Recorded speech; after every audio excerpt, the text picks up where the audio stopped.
ओम नमो ज्ञानेश्वरा करुणा करा दयाळा तुमच्या अनुग्रही लादलो पावन झालो चराचरी। नमो सद्गुरु तुकया ज्ञानदीपा नमो सद्गुरु सच्चिदानंद रूपा नमो सद्गुरु भक्त कल्याण मूर्ती नमो सद्गुरु भास्करा पूर्ण कीर्ती। लोकाभिरामं रणरंगधीरं राजीव नेत्रं रघुवंशनाथं कारुण्यरूपं करुणाकरं श्रीरामचंद्रं शरणं प्रपद्ये। भजे भजे कमलनयनं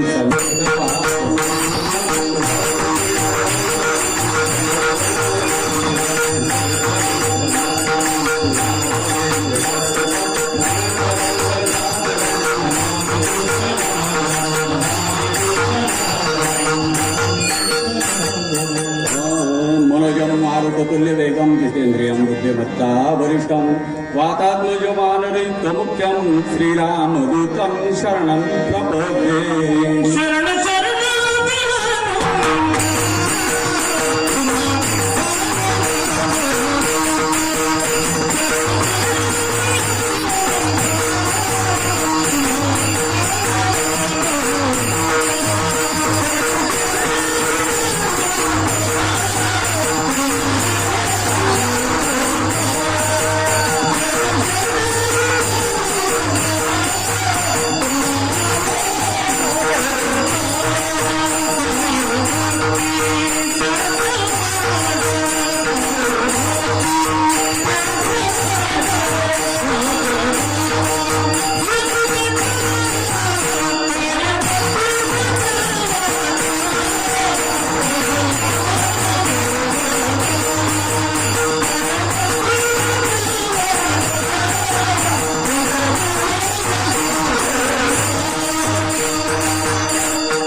धर्माचे पालन करणे पाखंड खंडन हेची आम्हा करणे काम बीज वाढवावे नाम।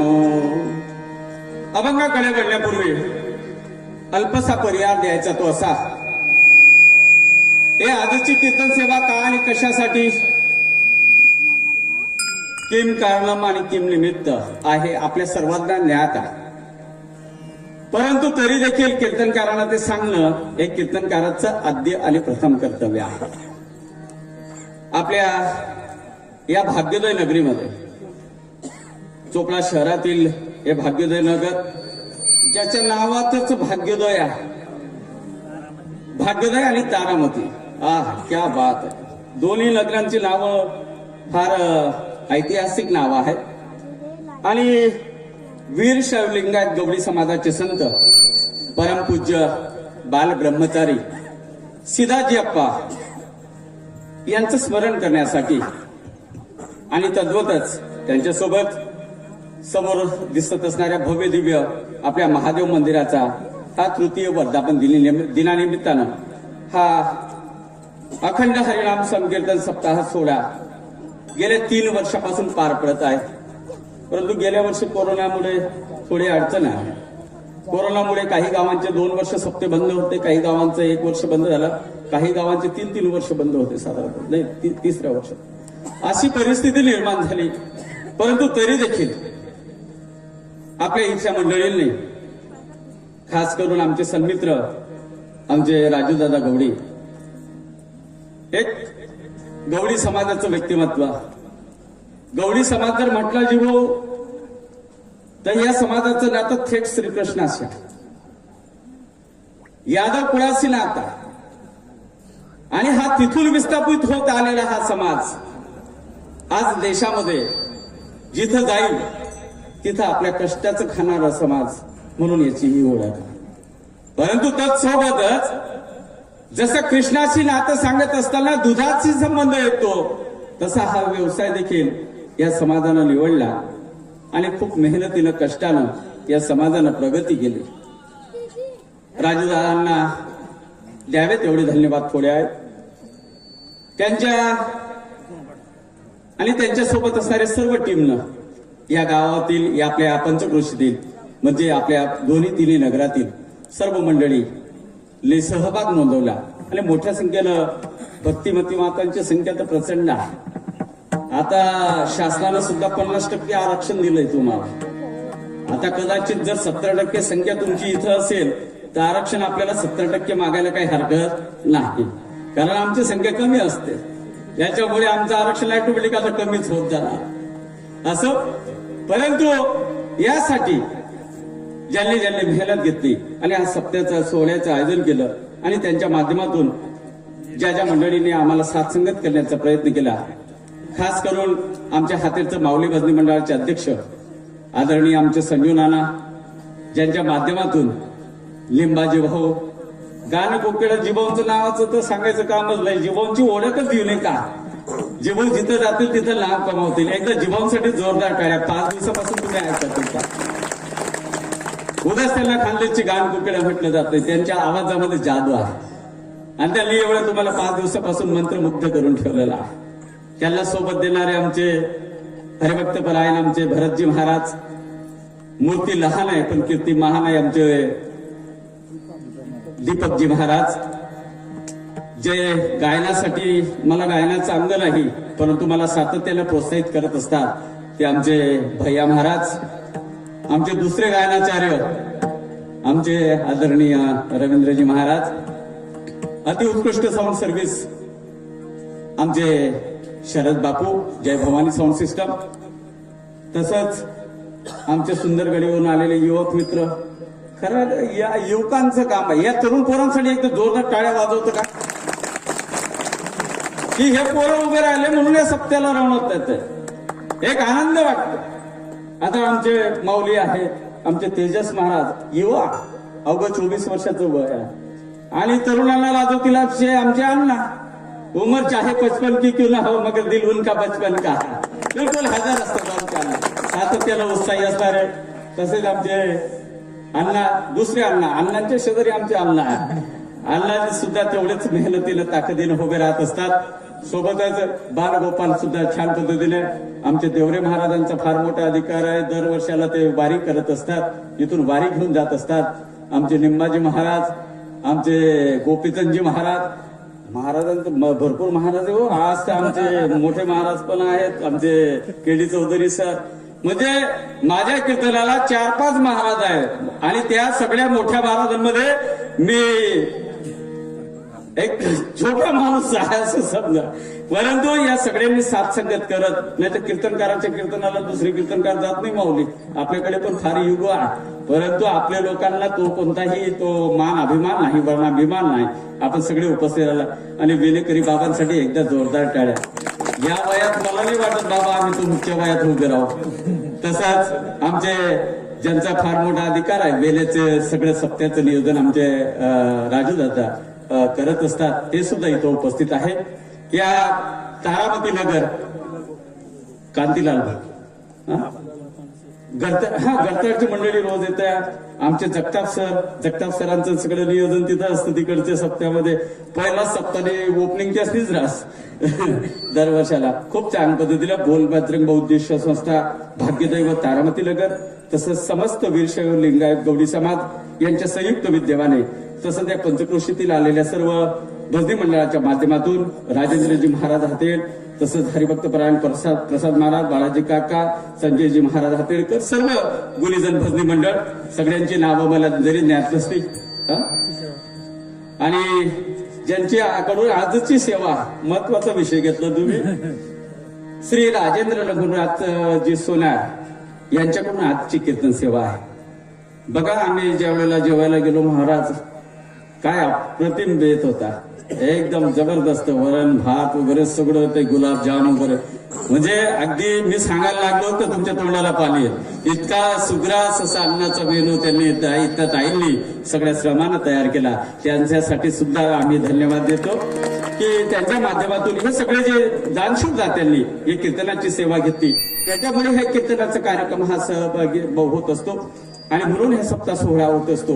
मित्रांनो, तुम्हाला सांगत असताना मला आनंद होईल, आमच्या भाविक भक्तांना सांगत असताना आनंद होईल की हे सगळं असं गुणीजन भजनी मंडळ असे चांगले असे आयोजक जे प्रसन्न चित्ताने आमचे राजूदादा म्हणजे सातत्यानं उत्साही असणारा माणूस आणि त्यांना साथ सोबत करणारी सगळी मंडळी आणि खास करून युवकांचा फार मोठा सहभाग या कार्यक्रमात आहे. आणि जिथं युवक आहे, युवा म्हणजे तरुण काय करू शकता जिभू. युवाचा अर्थ होतोय युवा, उलटा वाचून पहा हा शब्द कसा होतो. वायू मीन्स वारा, म्हणजे युवाचा उलटा अर्थ होतो वारा. आणि वाऱ्याच्या वेगानं जे धावतात त्यांना खऱ्या अर्थानं तरुण म्हटलं जातं. आणि असे तरुण ह्या सन्मार्गात येत नाही, परंतु या मंडळाचे सदस्य आले त्यांच्यासाठी एकदा जोरदार टाळ्यांच्या गजरात आपण स्वागत करूया. मग तुम्ही म्हणाल की तुमनं कौतुक चालणार ना, आमनं काय. माता भगिनी हो, तुम्ही नाहीत तर काय आमच्या कीर्तनाला अर्थ आहे. वक्ता तो वक्ता नव्हे श्रोते विना, तुम्ही आहात मायबाप हो. तुम्हा सर्वांच्या चरणावरती प्रथमतः नतमस्तक होतो.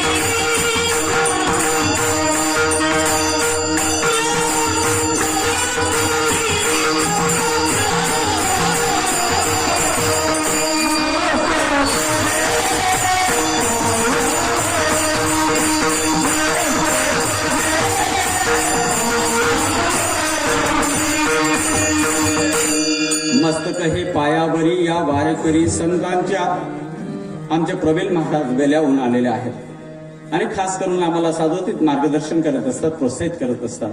तसंच श्यामनानांचं नाव सुटलं मौली. श्यामनाना देखील मला सातत्यानं प्रेरित करत असतात आणि प्रत्येक कीर्तनाला माझे हजर राहत असतात. आमच्या हातेडून आलेले आमचे जयजी महाराज, आमचे हर्षल दादा, सर्व गुणीजन सगळ्यांचं नामोल्लेख करत असताना खास करून जे आमच्या हातेच्या सप्ताहाचं अतिशय अतिउत्कृष्ट असं नियोजन करतात ते आमचे गुरुवर्य, ज्यांच्या मार्गदर्शनातून आम्ही घडलो, ते आमचे वसंतनाना. तसंच आमच्यावरती प्रेम करणारे लहान हातेडून आलेले आमचे गौतम सेठ, हे देखील येतो गुलाब सेठ नाही, गौतम दादा लहान बंधू गुलाब सेठ, ज्यांच्या नावातच गुलाब आहे त्याच्यामुळे अजून ते ताजे तवालेच आहेत, त्याच्यामुळे काही प्रश्नच नाही. सगळ्यांचा म्हणजे सगळेच ओळखीचे जे आहेत, सगळ्यांच्या चरणावरती परत एकदा नतमस्तक होतो आणि सेवेला वळतो. विठ्ठल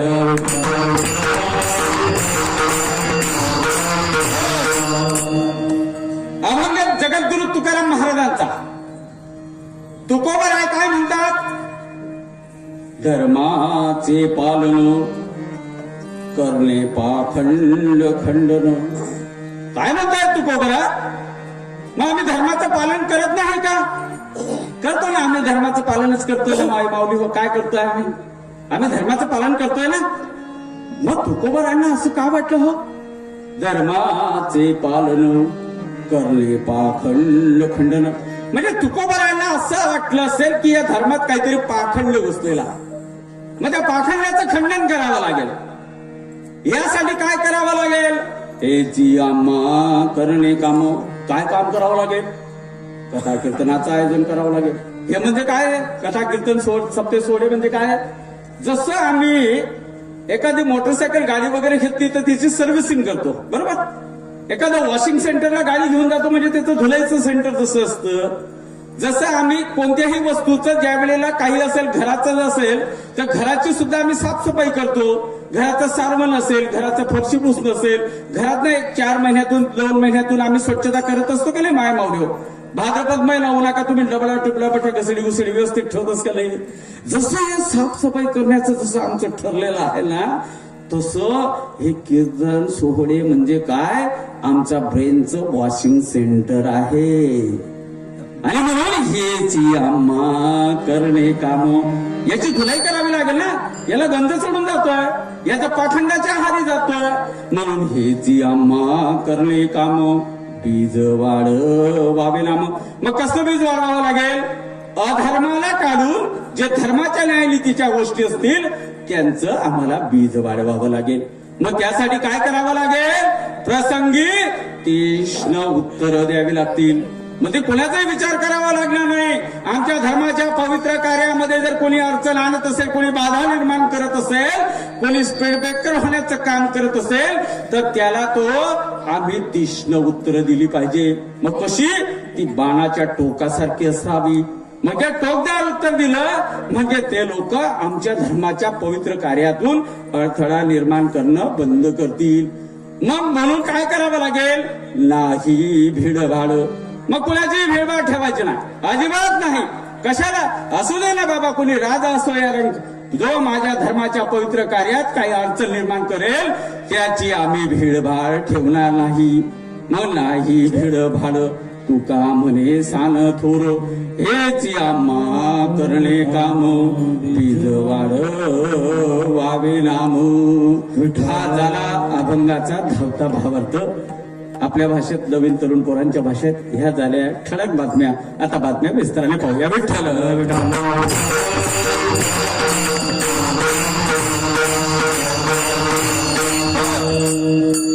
तुकोबाराय म्हणतात धर्माचं पालन.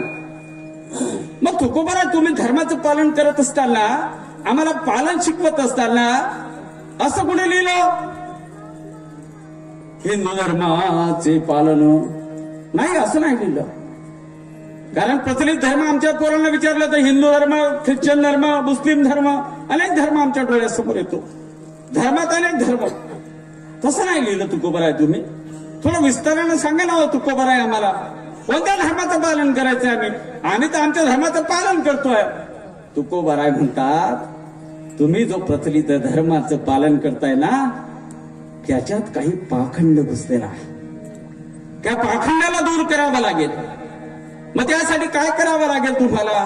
तर त्यासाठी तुकोबाराय आम्हाला रामायण आणि महाभारताचे दाखले देत असतात.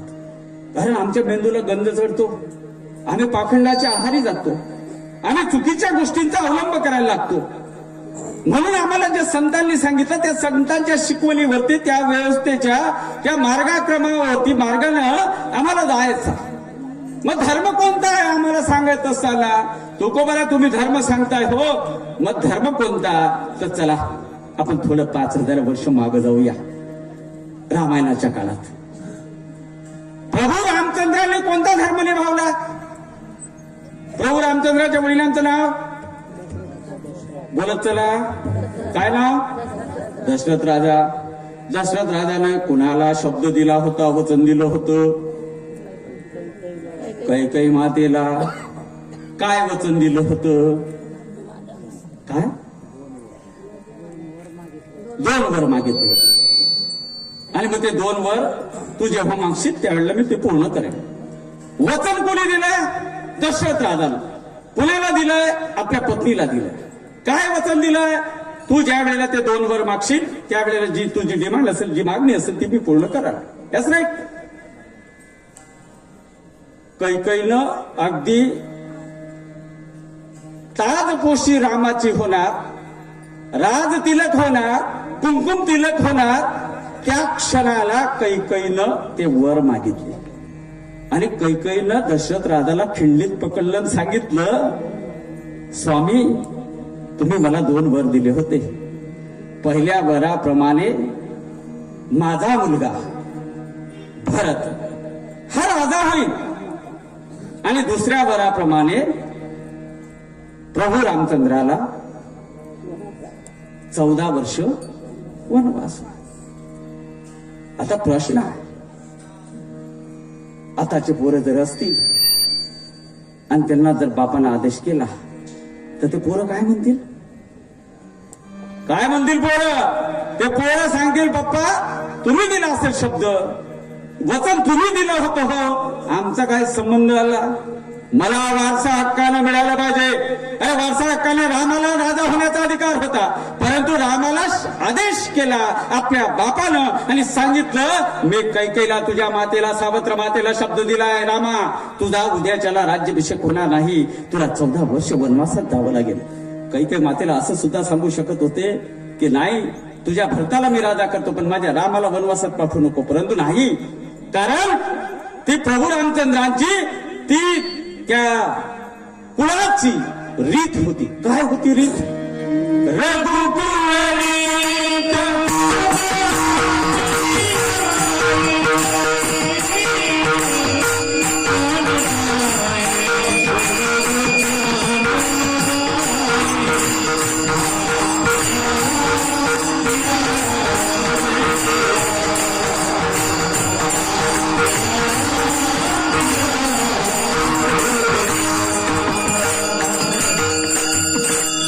रघुकुल रीत सदा चल्या. रामाला सुद्धा आपल्या बापाचा आदेश लगेच शिरसावन्य मानला.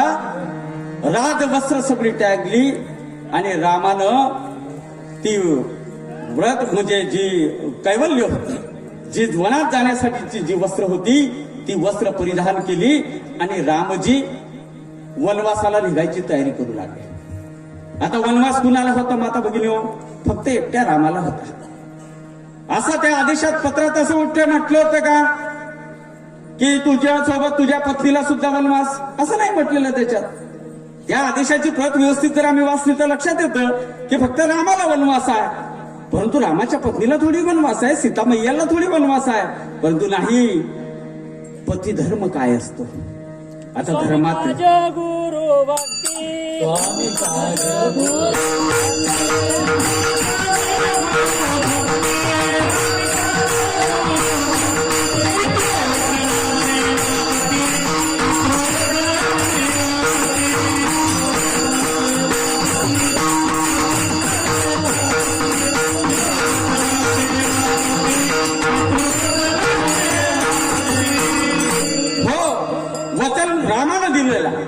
रामाला दिलेला आहे, रामाला आदेश आहे, दशरथानं वचन दिलेलं आहे. परंतु सीता मैया त्यांच्या सोबत जायला निघत्या. सीता मैया काय जाते की माझा पती जर संकटात असेल, माझा पती जे सुखात असेल तर मी सुखात सोबत असेल, आणि माझा पती जर दुःखात असेल तर त्याच्या सोबत दुःखात देखील असणं हा माझा पत्नीचा धर्म आहे. जसा रामानं आपल्या पित्याच्या प्रती निभावलेला धर्म म्हणजे माझ्या बापाने दिलेला आदेश मी शिरसावन्य म्हणणं, हे रामाच्या चरित्रातून आम्हाला शिकायचं आहे. आम्ही म्हणतो ना आमचे पोरं जय श्रीराम जय श्रीराम म्हणायचं असेल तर पहिल्याने आई आणि बापाचा आदेश मानायला आम्ही शिकलं पाहिजे. आम्ही आई बापाचा आदेश नाही करायचा. पत्नीचा धर्म काय? सीता मैयानं. मग सीता मैयाच्या सोबत लक्ष्मण भैया पण काय हो? भावाला आदेश होता का? नाही. परंतु माझ्या भावावरती माझं नितांत प्रेम आहे आणि बंधू माझा जर संकटात असेल, तो 14 वर्ष वनवासात जात असेल तर मी या राज्यात राहून काय करावं? माझ्या प्रभू रामचंद्राची, माझ्या मोठ्या भावाची सेवा मी केली पाहिजे. म्हणून 14 वर्ष लक्ष्मण भैया सुद्धा निघून गेले. याला म्हणतात रामायणातून जर चांगलं आम्हाला काही घ्यायचं असेल तर ते आदर्श आम्हाला घेता आले पाहिजे आणि आमच्या कुटुंबात राबवता आले पाहिजे. रामायणाचा दाखला झाला, धर्म समजला आम्हाला रामाचा. मग आम्हाला कृष्णाचा धर्म सांगा ना, काय होता कृष्णाचा धर्म? आम्हाला सांगतात कीर्तनकार मंडळी वगैरे किंवा तमाशाच्या फळावरती पण काय होतं, कृष्ण असा रंगवला, असा बदनाम केला तमाशाच्या फळाला विचारू नका. की कृष्ण जायचा ते गोपिकांची ती मटकी फोडायचा, ते दुधादयाची मटकी फोडून टाकायचा, त्यांची वस्त्र घेऊन पळून जायचा. म्हणजे अशा पद्धतीनं कृष्णाला देखील बदनाम केलं. आमचा कृष्ण तसा होता का? नाही. आमच्या कृष्णाचं ते आंदोलन होतं. काय आंदोलन होतं? माझ्या गोपाळांचा पहिला हक्क अधिकार आहे या दुधावरती, दह्यावरती, लोल्यावरती. पहिला हक्क अधिकार कोणाचा आहे? आमचे गोपाळ जर गायी चारत असतील, गुरं राखत असतील, त्या गायीला पाणी पाजत असतील, तिचं दूध दोहन करत असतील तर त्याच्यावरती पहिला हक्क कोणाचा असला पाहिजे? गोपालांचा असला पाहिजे. परंतु आमच्या गवळणी मैया काय करत होत्या? सगळं दूध, तूप, दही, लोणी वगैरे सगळं कुठं विकायला जात होत्या? मथुरेच्या बाजाराला. मग आमच्या कृष्णाला सांगितलं की नाही, आता याच्या पुढे जर तुम्ही आमचा हक्क अधिकार, आमचा वाटा हिस्सा आम्हाला दिला नाही तर मग आम्ही तुमची मटकी फोडल्याशिवाय राहणार. जाऊ दे रे मला, जाऊ दे रे मला, मथुरे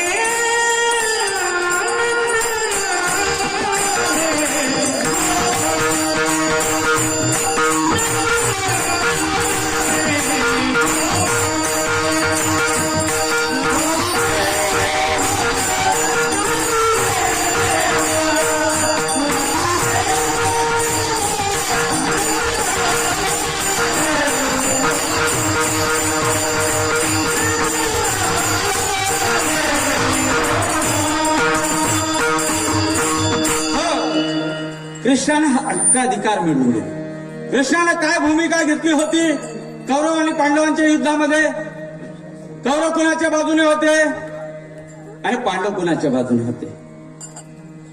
मग कृष्णाकडे दोघं गेले. कृष्णाने त्याची सगळी सेना कौरवांना देऊन टाकली.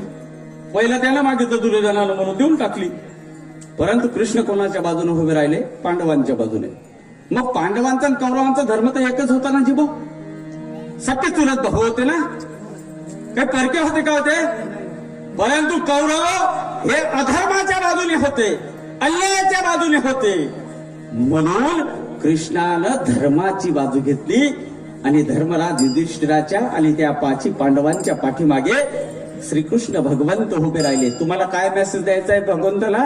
की तुम्ही सुद्धा समाजामध्ये अधर्मी लोकांच्या सोबत नव्हे, तर तुम्ही जे धर्माचं आचरण करतील त्या लोकांच्या सोबत राहिलं पाहिजे.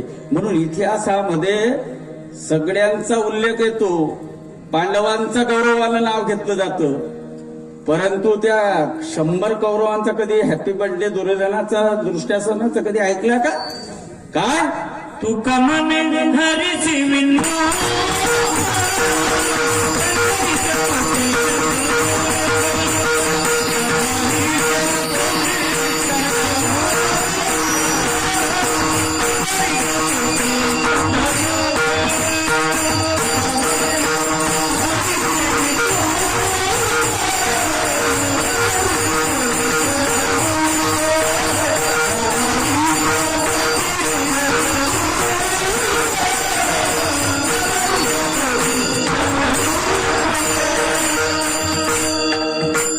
म्हणून मायमावली हो.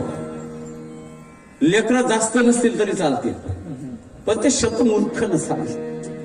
पुरे एकची पुत्र माया पोटी.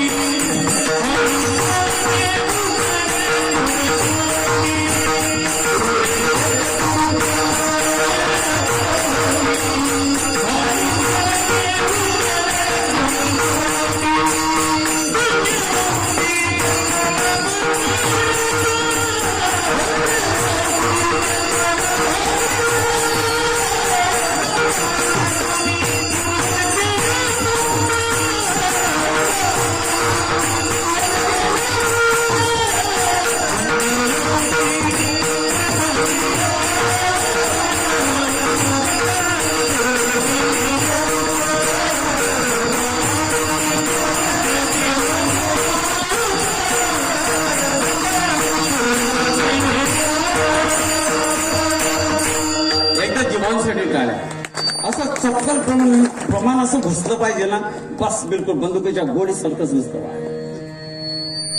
मग आम्हाला जसं कृष्णाचा धर्म समजला, आम्हाला रामाचा धर्म समजला, मग आमच्या साधू संतांनी तोच धर्म आम्हाला समजावून सांगितला. ज्ञानेश्वर माऊलींनी आम्हाला समजावून सांगितलं 13व्या शतकामध्ये. ज्यावेळेला ज्ञानेश्वर माऊलींचा जन्म झाला, ज्ञानेश्वर माऊली लहानाचे मोठे झाले, त्या काळामध्ये आमच्या लोकांना लेखन करण्याचा, वाचन करण्याचा अधिकार नव्हता. म्हणून आम्हाला सोप्या पद्धतीनं संस्कृतचं जे नॉलेज होतं ना, ते आम्हाला प्राकृत भाषेत लिहून आमच्या समोर सादर केलं.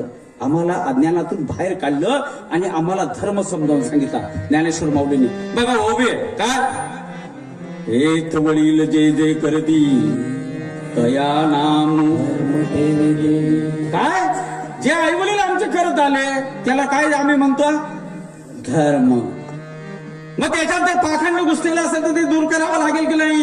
काही चुकीच्या रूढी परंपरा घुसलेल्या असतील तर ते दूर करावे लागतील की नाही? जे आमच्या संतांनी सांगितलं. मग नामदेव महाराजांनी काय सांगितलं? समकालीन ज्ञानेश्वर माऊलींच्या सोबत नामदेव महाराजांनी सुद्धा आमची नवीन कीर्तनाची परंपरा उभी केली.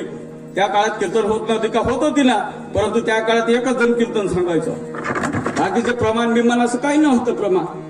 मग नामदेव महाराजांनी ही चांगला टाळकरी जे असतील किंवा आमचे 5-25 टाळकरी यांची एक टीम उभी केली आणि त्यांना सांगितलं की तुम्ही प्रमाण द्यायचं आणि त्या प्रमाणावरती नंतर कीर्तनकारांना बोलायचं. हे नवीन पद्धत नामदेव महाराजांनी आणली आणि नामदेव महाराजांनी आमच्या पोरांना सांगितलं. अरे काय सांगितलं आम्हाला? नाचू कीर्तनाच्या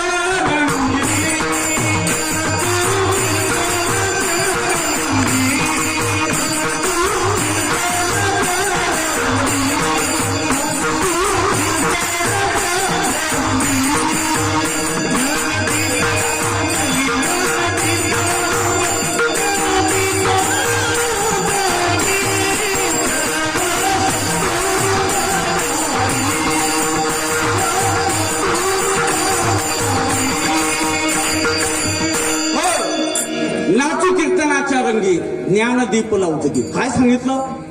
नाचायचं कुठे? कीर्तनात. कुठे नाचायचं? सप्ते सोहळ्यात. आमचे पोरं कुठे नाचून राहिले? डीजे आवाज वाढव डीजे तुला. बोला बोला बोला बोला ना काय शपथ. ओ मनी माय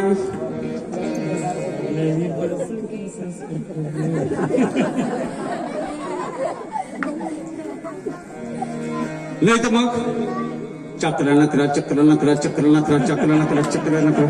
गणपती बुडवायला सुद्धा आमचं ही गाणं. मग धर्माचं विडंबन कोण करतोय? हो आम्हीच करतोय ना. आम्ही गणपती बुडवायला सुद्धा अशी गाणी लावतोय. आम्ही काय कोणत्या गाण्यावरती नाचावं? अरे नामदेव महाराजांनी आदर्श घालून दिला, आमच्या ज्ञानोबांनी आम्हाला आदर्श घालून दिला, अरे आमच्या चोखोबांनी आदर्श घालून दिला. अरे चोखोबांना मंदिरात प्रवेश नव्हता, ही व्यवस्था मंदिरात प्रवेश देत नव्हती. त्यावेळेला त्या पंढरीच्या वाळवंटामध्ये, त्या चंद्रभागेच्या वाळवंटात आमच्या चोखोबांनी अभंग रचला.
चोखोबांनी आम्हाला धर्म समजावून सांगितला.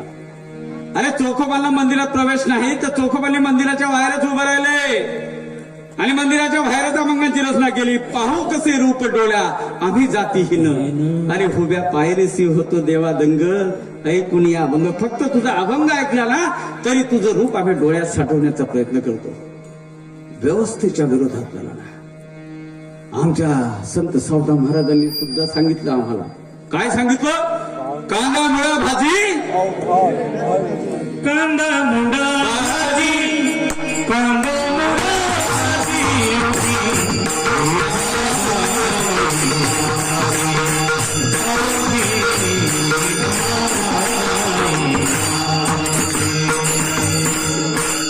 कांदा मुळा भाजी अवघी विठाई माझी. मी जे काम करतोय, जे कर्म करतोय ना, त्याच्यातच माझा देव आहे, त्याच्यातच माझा धर्म लपलेला आहे. मग आमच्या सगळ्या संतांनी आम्हाला समजावून सांगत असताना, अगदी मुस्लिम संत सुद्धा होते, कबीर, लतीफ, मोमीन, मुसलमान, 28 संत. त्यांनी सुद्धा आम्हाला धर्माची व्याख्या समजावून सांगितली. आम्हाला आमच्या सेना महाराजांनी सांगितलं, आम्ही बारीक बारीक हजामत करती बारीक बारीक. कसले? आम्ही गुण दोषांमध्ये जे दोष आहेत त्याचे नख काढू, आम्ही ते झाडू. त्या पद्धतीनं आम्हाला अज्ञान दूर करता आलं पाहिजे, आम्हाला ज्ञानाचा दीप पुढे लावता आला पाहिजे, आमच्या समाजाला आम्हाला पुढे नेता आलं पाहिजे. हे सगळे आमच्या संतांनी सांगितलं. जर ज्ञानदेवे रचिला पाया, आम्ही सांगतो ना, त्याच्यावरती मग कळस होण्याचं काम खऱ्या अर्थानं जर कोणी केलं असेल तर ते जगद्गुरु तुकोबारायांनी. आणि त्यांनी सांगितलं आम्हाला काय? अभंगाच्या पहिल्या जन्मी.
धर्माचे पालन. तुकोबा आहे, तुम्ही आम्हाला धर्माचं पालन सांगितलं हो, पण पाखंड खंडन करायचं कुठे सांगितलं अजून? हो ना, पाखंड पण सांगितलं आम्हाला तुकोबरायाने. काय सांगितलं? शुभ झाल्या दिशा अवघाची काळ.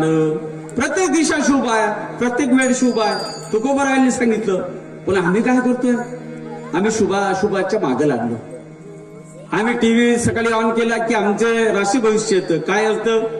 मेष काय म्हणते, रुचिक काय म्हणते, कुंभ काय म्हणते, आणि मग आमच्या राशीत लिहिलेलं असतं आज तुम्हाला विमान प्रवासाचा योग आहे. संध्याकाळपर्यंत डुक्कर रेषा सापडत नाही. असते ना विमान प्रवासाचे. आज तुम्हाला अचानक धन लाभाचा योग आहे. माय हो, संध्याकाळपर्यंत 10 रुपये सापडत नाही. आहे का राशी भविष्य? खरं नाही. पण तरी सुद्धा आम्ही लग्न पत्रिका जुळवताना, आमच्या तरुण पोरापोरांची, मुलामुलींची पत्रिका जुळवताना काय करतो? ग्रह पाहतो, नक्षत्र पाहतो आणि गुण पाहतो. आता किती गुण जोडतो आम्ही? माऊली हो, किती? 36. किती? 36. आता 36 गुण जर जुळवले तर ते लग्न पार थेट जाईल का हो? गावात बघा, एकाचं माझं जमत नाही असं समजा, आणि या प्रवीण महाराज आले माझ्या गावात आणि विचारलं का हो ते अमुक अमुक यांचं घर. जाऊ दे रे बाबा, त्याचं माझा काय आहे? म्हणजे ज्याचं माझं जमत नाही, कट्टर दुश्मनी आहे, त्याचा काय आकडा आहे? 36चा. 2 महिलांचं भांडण झालं असेल नळावरून, जर त्या बाईनं विचारलं, ती बाई दुसरी बाई काय सांगते? नाही हो बाई, तिला नाव नको काढू, तिला मला काय आहे? 36. मग गुण किती जुळवायला पाहिजे? कमीत कमी 33. एका दिशेला चालतील, नाही तर मग 63. इलू म्हणजे प्रेमानं चालतील ना. परंतु आम्ही काय करतोय? गुण जुळवण्याच्या भानगडीमध्ये आमच्या मुलांची वय निघून चालली.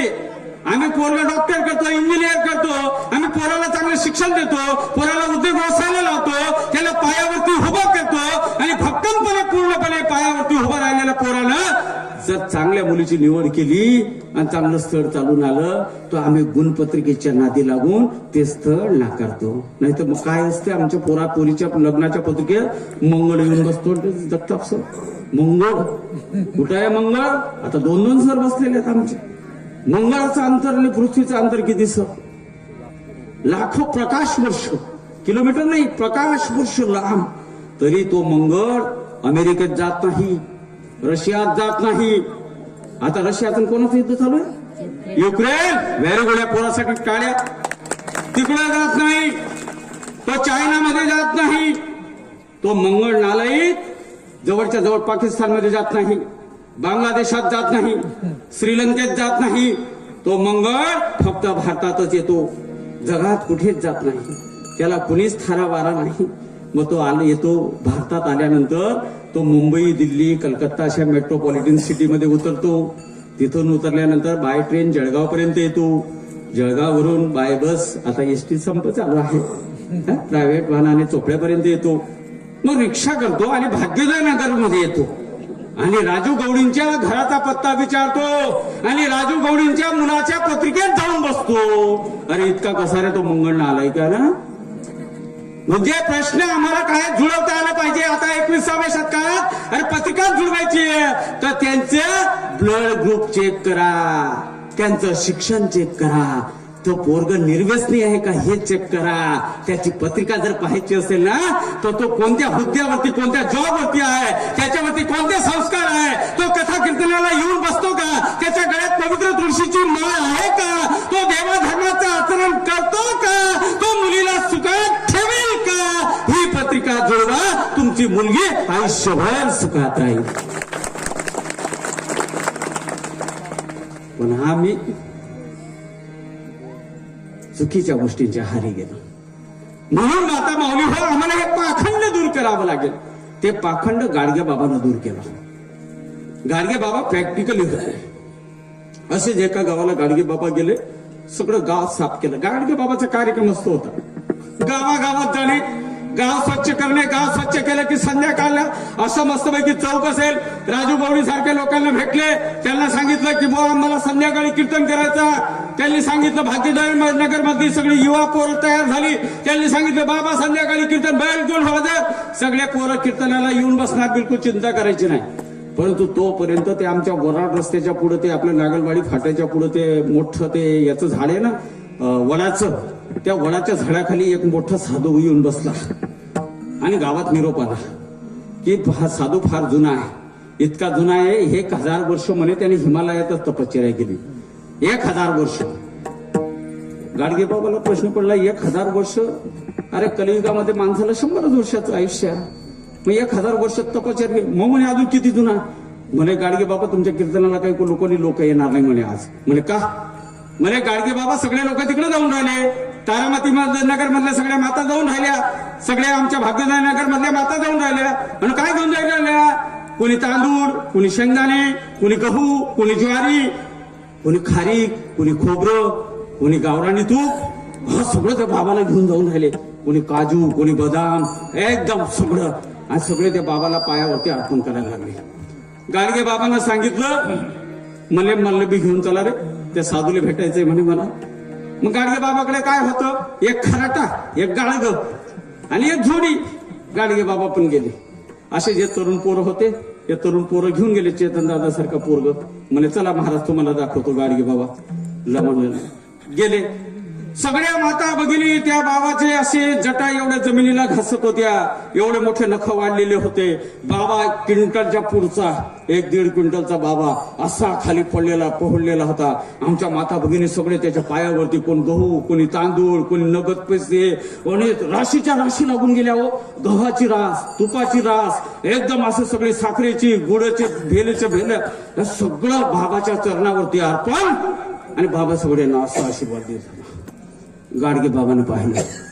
गाडगे बाबा जवळ गेले. म्हणे बाबा मला तुमचं वय सांगा ना हो म्हणे. महाराजांना गाडगे बाबाकडे पाहिलं. गाडगे बाबाच्या हातात काही नाही, गहू नाही, ज्वारी नाही, तांदूळ नाही, साखर नाही, गुळ नाही. खाली माणसाकडे बाबा सुद्धा लक्ष देत नाही. बाबा सुद्धा कोणाकडे लक्ष देतात? सगळे बाबा त्यांच्याकडे लक्ष देतात. आणि मग त्याला पाहिलं. गाडगे बाबाकडे पाहिल्यानंतर गाडगे बाबाकडे काय नाही, त्याने दुर्लक्ष केलं. गाडगे बाबा जिद्दी होते, म्हणले नाही मला महाराज मला तुमचं वय सांगा. हे सगळे लोक तुमचं वय विचारायला आलेले. सगळ्या लोकांना सांगितलंय 1000 वर्ष झाले, 2000 वर्ष झाले, एवढं तुमचं वय आहे, तर मला तुमचं पक्क वय सांगा म्हणे. अरे म्हणे काय सांगू लेका, रामाच्या लग्नामध्ये तू फळायला होतो म्हणे मी, इतका जुना साधू आहे म्हणे मी. असं म्हणल्याबरोबर गाडगे बाबांना तो खराटा होता ना, असा उलटा केला.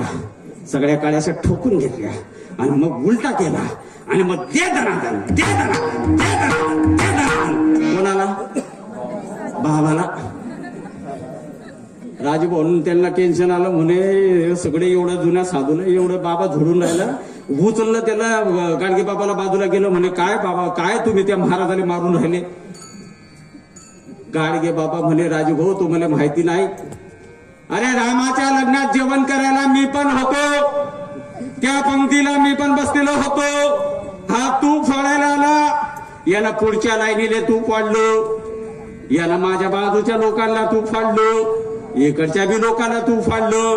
फक्त मला तूप सोडलं तेव्हापासून याला शोधून राहिलो होतो. हा आज सापडला, मी ठोकला म्हणे याला. याला म्हणतात पाखंड खंडन करणे. विठ्ठल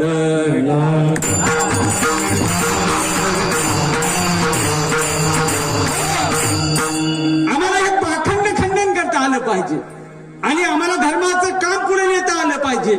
मग त्यासाठी आम्हाला काय करावं लागेल? तर आम्हाला कथा कीर्तन सप्तस्वाऱ्यांचं आयोजन करावं लागेल. आम्हाला काय करावं लागेल? मुलांवरती उत्तम संस्कार करावे लागतील. आमच्या मुलांना चांगलं शिक्षण द्यावं लागेल. आमच्या पोरांना उत्तम शिक्षण देत असताना फक्त शिक्षण देऊन उपयोग नाही, त्यासोबत त्यांच्या सोबती चांगले संस्कार सुद्धा करता आले पाहिजे. नाही तर केलं ना हो, आम्ही पोरांना डॉक्टर केलं, आम्ही पोराला इंजिनियर केलं, आमचे पोरं विदेशात गेले, पण तेच पोरं आज आई बापाला वागवत नाही. काय कमी पडले? संस्कार कमी पडले. संस्कार. आणि त्यांना संस्कार दिले नाही. म्हणून संस्कार देण्याचं काम देखील आम्हाला करता आलं पाहिजे. आणि ते संस्कार देण्याचं कार्यक्रम म्हणजे असे कार्यक्रम असतात, विचारांचा कार्यक्रम. आम्हाला विचार देता आला पाहिजे समाजाला. नाही तर आमच्या पोरांचा कार्यक्रम आता नवीनच लागून आहे. आता जर कधी आम्ही कॉलेज वगैरेला गेलो ना, कॉलेजमध्ये ते आम्हाला बोलवतात, काही कार्यक्रम असेल कॉलेजचा तर तिथं बोलवतात आम्हाला. मग ते आमच्या कॉलेजचे विद्यार्थी जे असतात ना, तरुण पोरं, मग तिथं गायन करतात, ते गीतं घेतात काहीतरी किंवा कविता असतात. मग ते काय कविता असतात त्यांच्या? प्रेमाला उपमा नाही. काय? प्रेमाला उपमा नाही, उपम्याला साखर नाही, साखरेला ऊस नाही, ऊसाला पाणी नाही, पाण्याला वीज नाही, विजेला पंप नाही, विजेला पंप नाही. तर त्यामुळे कॉलेजला ज्या वेळेला त्या पंपाला वीज नाही, विजेला पंप नाही, पंपाला पैसा नाही, पैसा नसल्यामुळे कॉलेजचं शिक्षण नाही, शिक्षण नाही तर कॉलेजला मुली नाही, मुली नाही, त्यामुळे मुलींचं प्रेम नाही, प्रेमाला उपमा नाही. आमचे पोरं प्रेमात अडकले. काय सांगू राणी मला गाव सुटना, कसं सांगू राणी मला गाव सुटना. बंद गळ्या मोदी माझं मावना गंग, जिंच्या कपडामध्ये दुनिया झाली सारी दंग. जो तो आहे राणी आपल्या धुंदीमध्ये दंग, माणसाने माणसाचे सोडले का रंग. म्हाताऱ्याच्या धोत्राची गाठ सुटना, काय सांगू राणी मला गाव सुटना, कसं सांगू राणी मला गाव सुटना. परी आली सरी गेली झाली त्यांची सारी, पदव्यांच्या ढिगाऱ्यात पाठी राहिली कोरी. कॉलेजच्या कट्ट्यावर गर्दी झाली सारी, आपल्या चिपऱ्या कपड्यामध्ये फिरती साऱ्या पोरी.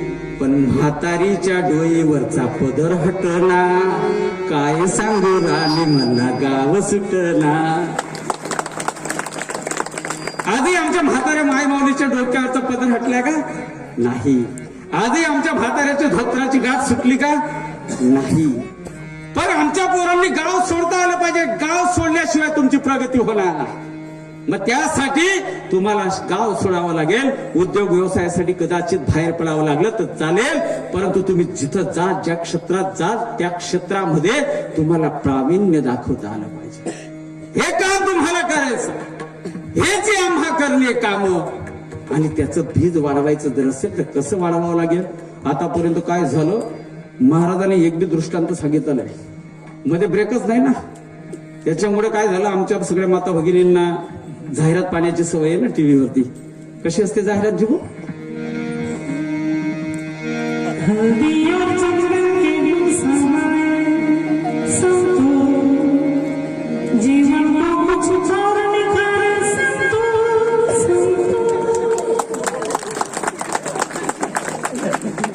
काय असतं, जाहिरात आल्याशिवाय ना आमचं माइंड फ्रेश होत नाही. मग आम्हाला याच्यातून बाहेर पडायचं असेल तर काय करावं लागेल आम्हाला? तर धर्माचं बीज वाढवावं. कसं बीज वाढवायचं? एका गावामध्ये एक जोडपं असतं, त्यांना 3 लेकरं असतात, 3 मुलं असतात. यथावकाश 3 मुलांचं लग्न होतं. मुलं आपल्या आपल्या संसारामध्ये रममान होतात, त्यांना लेकरं बाळ होतात. हे जोडपं म्हातारं होऊन जातं, जखड म्हातारं, 70-80 वर्षाचे, 71 वर्षाचे. म्हातारा 70-75चा, म्हातारी पण जवळपासच. मग त्या दोघांना वाटतं की आता आपण तीर्थयात्रेला गेलं पाहिजे, आता संसारातून आपण लक्ष काढून घेतलं पाहिजे. त्यांना वाटायचं बरं का.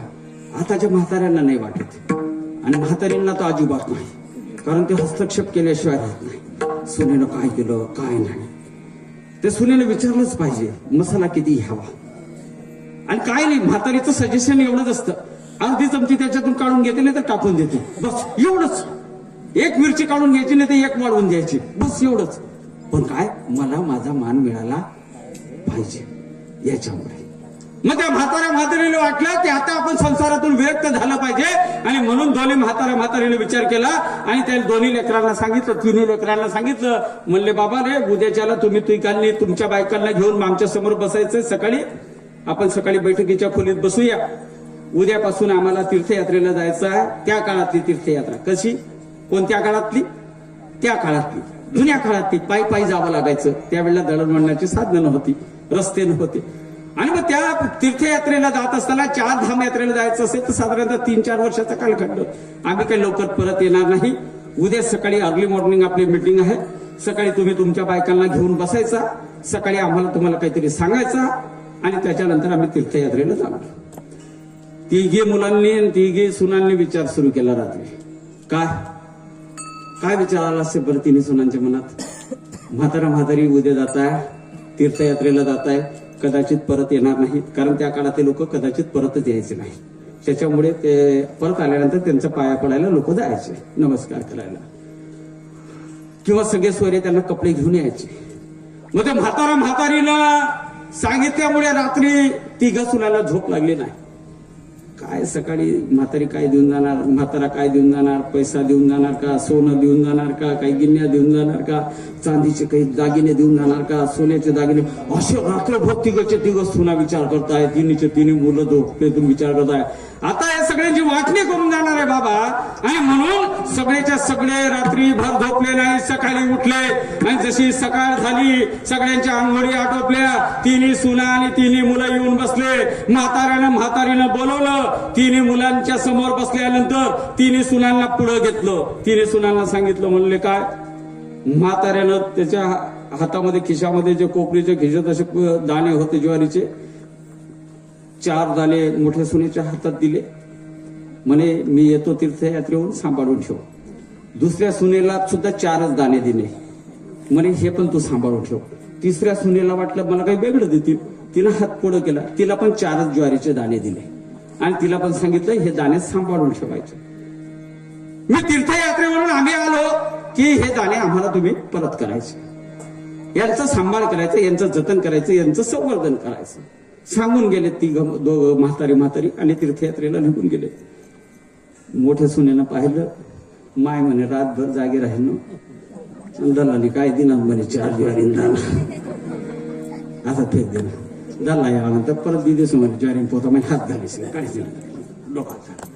दुसरी सून थोडीशी धार्मिक प्रवृत्तीची होती. तिनं ते चांदीची डबी होती देवाऱ्याच्या पुढं उचलली, त्याच्यात ते 4 ज्वारीचे दाणे ठेवले, डबी पॅक केली. म्हणजे 3 वर्ष मायव धरला का 4 वर्ष मायव, पण याले काहीतरी पीठ धनोरा काही लागावं नाही. चांदी डबी मग ठेवलीत ना, त्याच्यामुळे तिला ठेवून दिली. रोज कुंकू हळद व्हायचं, त्याची पूजा करायची. तिसरी सून जी होती, त्या तिसऱ्या सुनेनं आणि मुलानं विचार केला, 4 दाणे जर बाबा देऊन गेले तर याच्या पाठीमागे काहीतरी अर्थ लपलेला असेल. विचार केला. पाऊस झाला, जसाही पहिला पाऊस झाला त्याने आजूबाजूच्या शेताच्या जवळचं रान तयार केलं. 4 दाणे ते शेतात लावले. त्या 4 दाण्यांचं 4 ताटे उगून आले. त्यांचं जतन केलं, संवर्धन केलं. 4 कणस आली. त्या 4 कणसांमधून अशी टपोरे पैसा भरून दाणे निघाले. 4 पसा धान्य तयार झालं. दुसऱ्या वर्षी परत पाऊस पडला. त्यांनी ते 4 पसा धान्य शेतात पेरलं. 4 पोते धान्य झालं. तिसऱ्या वर्षी ते 4 पोते धान्य प्लस त्यांनी स्वतःच्या शेतात, काही बाजूच्या शेतात, काही उक्त्यानं केले, काही बटाईनं शेत केले, त्याच्यात ते सगळं धान्य पेरलं. 400-500 पोते ज्वारी आली. काही चोपडा मार्केटला विकली, काही गोळांमध्ये ठेवली, काही घरात ठेवली. घरात सगळं धनधान्य झालं. 4 वर्षानंतर 3 वर्षानंतर म्हातारे आलं. जसंही म्हातारे आलं, सकाळी लगेच त्याच पद्धतीला मीटिंग. मोठी सून गेली, म्हणजे 4 दाना ते शिलगावला येतं, काही हात घाला त्या पोता, मग 500 दाना दल्लाला माटी दिला. दल्ला म्हणे या त्या दाना नाही. दुसरी सून गेली, ती चांदीच्या डब्यातून घेऊन गेली, डबीतून. याला पाहिलं, म्हाताऱ्याला दुःख झालं, मोठ्या सुनेचं दुःख झालं, म्हातारीला दुःख झालं. तिसऱ्या सुनेला विचारलं, सुनबाई तू काय केलं? म्हणे मामनजी मी तुम्ही जे दाणे दिले होते ते दाणे मी सांभाळू शकले नाही, पण त्या दाण्यांचं मी जतन आणि संवर्धन केलं. ते दाणे मी शेतात टाकले. 4 कणस आली, त्याचे 4 पसा धान्य आलं. पुढच्या वर्षी 4 पोते झाले. त्याच्या पुढच्या वर्षी 400 पोते आले. बाकीचे मार्केटला विकले. मार्केटची पावती घ्या म्हणले आणि बाकीचं हे गोळांमध्ये आहे. घरातलं सगळं धान्य त्या सुनेनं दाखवलं. म्हातारीने सांगितलं, आमच्या परीक्षेत सुनबाई तू पास झाली का?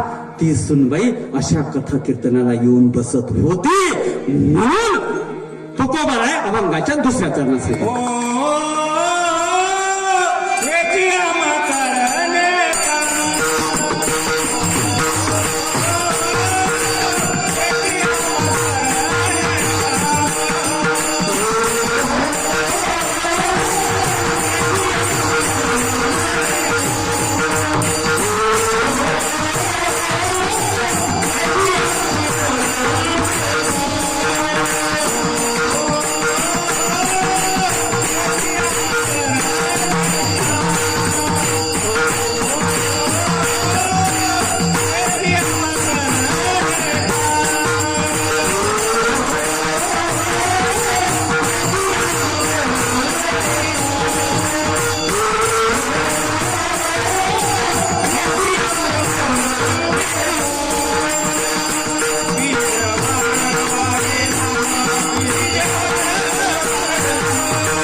काम बीज वाढवावे. मग हे काम कोण करणार आहे? कोण करणार आहे? कोण करणार आहे? तुम्हा आम्हाला करावं लागणार आहे. कोणतं काम करावं लागणार आहे? धर्माचं पवित्र काम करावं लागणार आहे. आम्हाला चांगलं आचरण करावं लागणार आहे. आमच्या घरामध्ये आम्हाला आचरण करत असताना पतीने पत्नीच्या पती निभावलेला धर्म तो उत्तम असला पाहिजे. आमच्या घरातला कर्ता पुरुष हा निर्व्यसनी असला पाहिजे. आमच्या घरातला कर्ता पुरुष निर्व्यसनी असेल तरच त्या घरातली मुलं सुद्धा निर्व्यसनी असते. नाही ते बापच जर समजेल पोरग घुटक्याचीच पुढे फोडाल ना काय करा. म्हणून आई बापाने स्वतःला सवय लावून घेतली पाहिजे. आई बापानं स्वतःचा पाय घसरू देता कामा नये. ही काळजी आईनं पण घेतली पाहिजे, बापानं पण घेतली पाहिजे. हे संतांचं मार्गदर्शन, त्या संतांच्या मार्गदर्शनानं आम्ही चाललं पाहिजे. परंतु आम्ही कथा कीर्तनाला जात नाही. अहो चांगली गोष्ट आहे शहरामध्ये आणि विशेष करून चोपड्या तालुक्याच्या शहर ग्रामीण भागात लोक यायला तयार नाही. जिबो आम्हाला वाटत खंत वाटते, परंतु आपण मोठ्या संख्येने आलात. एकदा स्वतःसाठी तुम्ही टाळ्या वाजवा. नाही अरे हे आमच्या नशिबात आहे. आम्हाला हा नरदेह जो मिळाला आहे ना तर आमच्या नशिबात आहे. कथेला जाणं, कीर्तन ऐकणं, भजन करणं, उत्तम संस्कार आत्मसात करणं, निर्व्यसनी राहणं, माणसाने माणसाच्या प्रती निभावलेला धर्म आम्हाला जोपासता आला पाहिजे. शेजार धर्म आम्हाला जोपासता आला पाहिजे. आमच्या साने गुरुजींनी सुद्धा आम्हाला धर्म सांगितला. तो मानवतेचा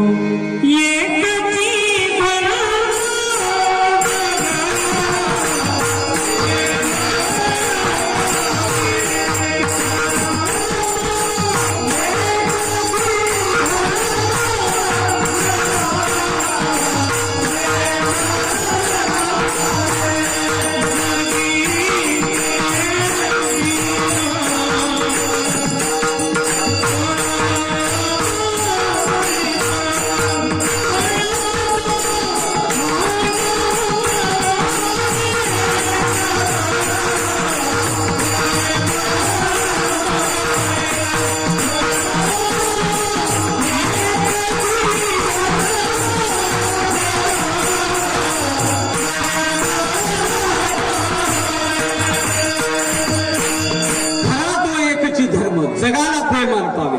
आम्ही शेजारीशी बोलायला तयार नाही बोलत. आम्ही शेजारीशी शेजाऱ्याला सोडून देतो आणि बाहेरच्या माणसाला व्हॉट्सअप वरती हाय हॅलो नाही तर त्याला वाढदिवसाच्या शुभेच्छा कुठे व्हॉट्सअपवरती, आणि जर समोर तो भेटला ना त्याला हॅपी बर्थडे नाही करणार. आम्ही घरातल्या घरात संवाद तुटला आमचा. आई टीव्ही मध्ये व्यस्त, घरगल खेरी उतरण वगैरे काय, माझ्या नवऱ्याची बायको. आता नवऱ्याला अजून एक बायको. आता कशी सिरियल हे पाहावी यांनी. आता जर यांनी आणलीच दुसरी बायको तर कसं होईल.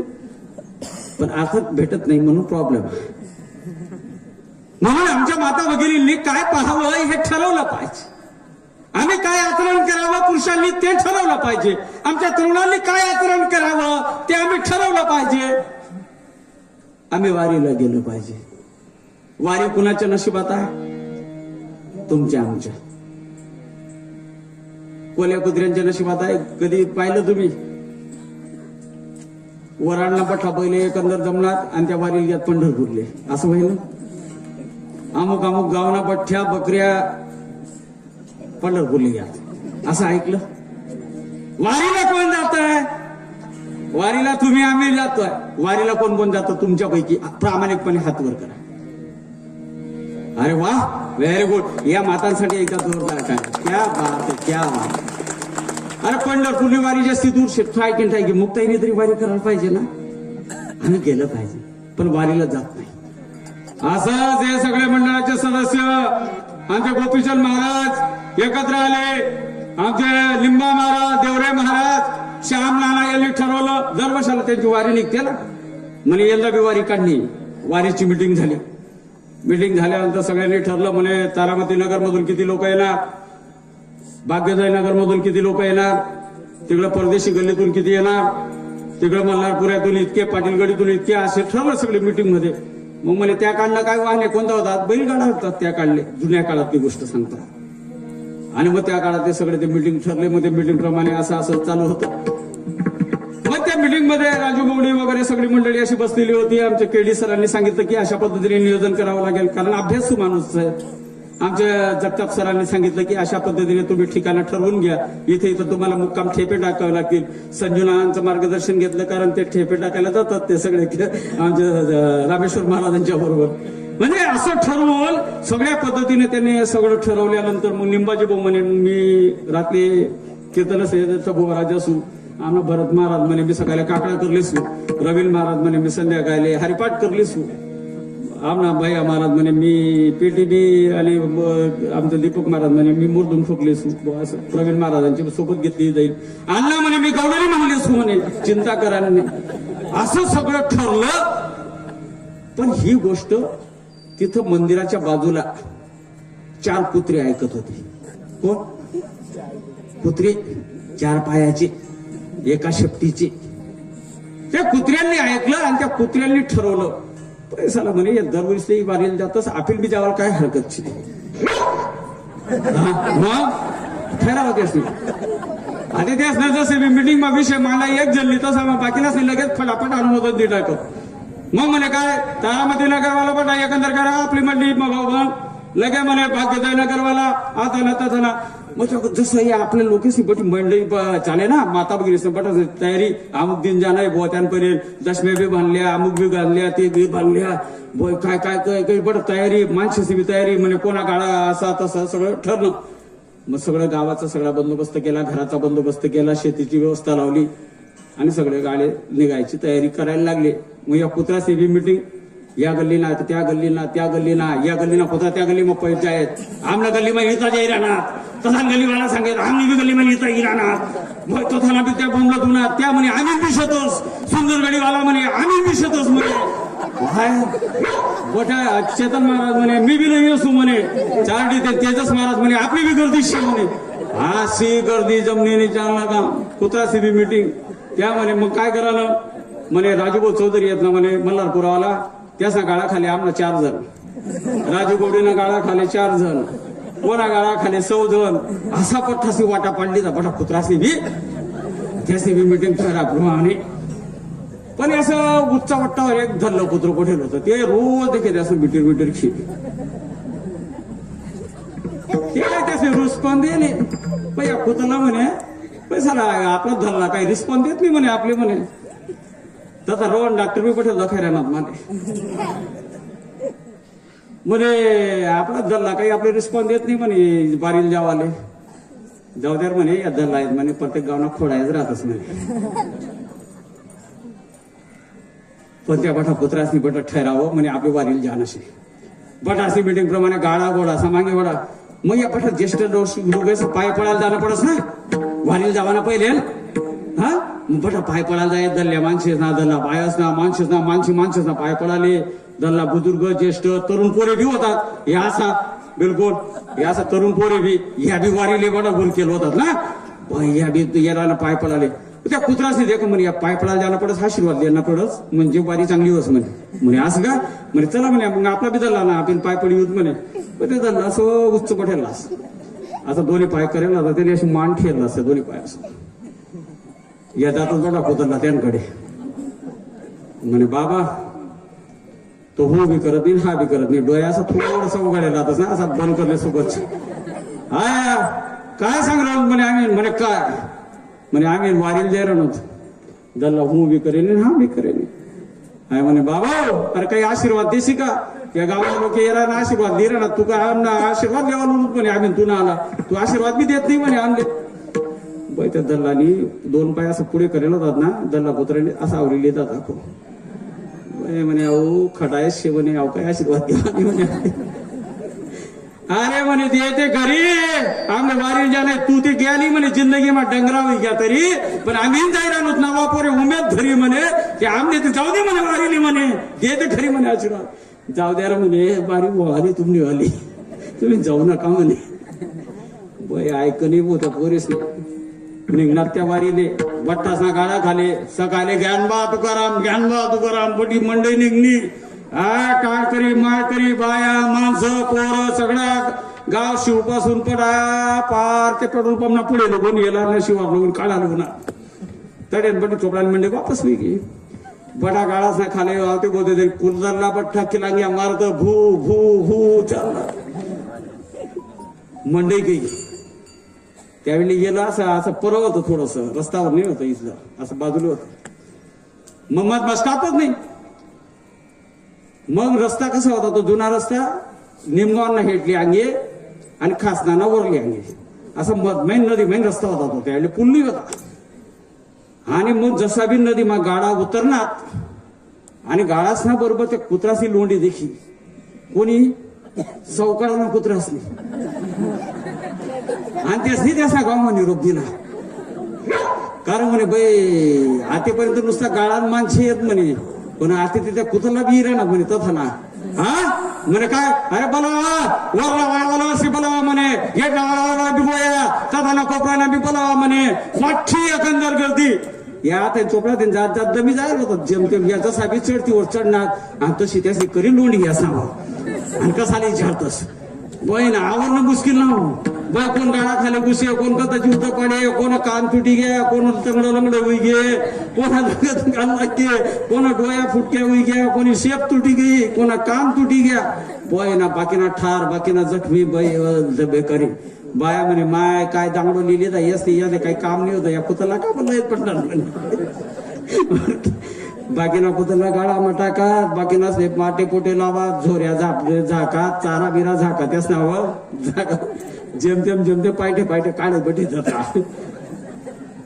बाकीना कुत्रा म्हणे मोडल्यावर नका घर चालणं जेव्हा नका म्हणे हिंमत पटेल त्या बाकीना नाही रे या काल ना बरं त्या कागद होईन का म्हणे असं दांगडं काही घाबरू नका म्हणे चला म्हणे पुढे म्हणे जाऊ म्हणे हिंमत करी धरणगाव लगून भेटणार आता धरणगावले मोठाला दाखवूच नाही देखो आणि कसाली विचारतस रायल बाकीना तर मी तर ठीक बाई ना काय विचारतोस तुम्ही धरणगाव पुढे काय म्हणतो ते एरंडोल पुढे पाचोरा देखा जिबू वारी बठी फिरीशी नाही गई पण गाव मग काही कुतरला तर खायत नाही म्हणे का रे आपला गाव कुतरला ढकळा अजून काही गुन्हात नाही वारी ते जेमतेम असं जंगल मध्ये असं फिरत फारत उन्हात गाव मध्ये घुसता ये नाही जंगल मध्ये निंदणारा टुकणारच नाही भाकरी खायत भात्या चोरीली जात पहिले स्टील डबा नाही होता भात्यास मग भाकरी खायत तेवढा चोरी तर पिशीन खायत जेमतेम उन्हात असा कोल्हा होई घ्या टाकून कोणा कान तुटेल त्याला मग किडा पडी जाईल कान्याला झटके